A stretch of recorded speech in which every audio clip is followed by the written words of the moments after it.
Iran, Israel और America की जंग आज 11वें दिन पहुंच गई है, लेकिन इस बीच एक बहुत बड़ा स्टेटमेंट सामने आया है। ईरान ने कहा है कि उसने अमेरिका के 10 रडार नष्ट कर दिए हैं और ईरान ने कहा कि हम तय करेंगे कि युद्ध कब खत्म होगा, कोई और तय नहीं करेगा।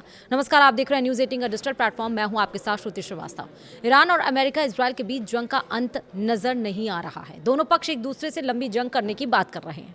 अमेरिकी राष्ट्रपति डोनाल्ड ट्रंप की धमकियों के बावजूद ईरान ने सरेंडर करने से इनकार कर दिया। IRGC का कहना है कि ईरानी सेना अब तक फारसी खाड़ी देश क्षेत्र में अमेरिका के 10 बेहद आधुनिक रडार सिस्टम नष्ट करने में कामयाब रही है।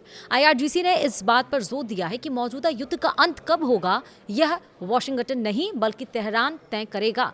Islamic revolution guards corps IRGC के प्रवक्ता ब्रिगेडियर जनरल अली मोहम्मद नैनी ने मंगलवार को ये बातें कही हैं। यह बयान अमेरिका इजरायल के सैन्य गठबंधन की ओर से इस्लामिक रिपब्लिक पर बिना किसी उकसावे के आक्रामक युद्ध शुरू करने के 10 दिन बाद आया है और ट्रंप के उस बयान के एक दिन बाद जब उन्होंने ये कहा कि जंग का अंत करीब है। उन्होंने अमेरिकी अधिकारियों को संबोधित करते हुए कहा, हम जानते हैं कि आपके गोला बारूद का भंडार खत्म हो रहा है और आप इस युद्ध से निकलने का कोई ऐसा रास्ता बेसब्री से तलाश रहे हैं जिससे आपकी इज्जत भी बची रहे।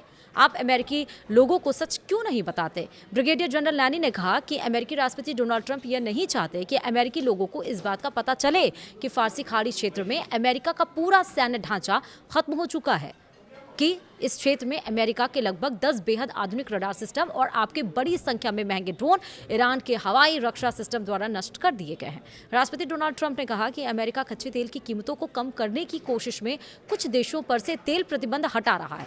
साथ ही ये भी कहा गया कि ईरान के साथ युद्ध बहुत जल्द खत्म हो जाएगा। ट्रंप का ये बयान तेल की बढ़ती कीमतों के बीच आया है, साथ ही संकेत दिया है कि वो ईरान पर और बड़े हमले कर सकता है। साथ वीडियो में इतना ही। नमस्कार।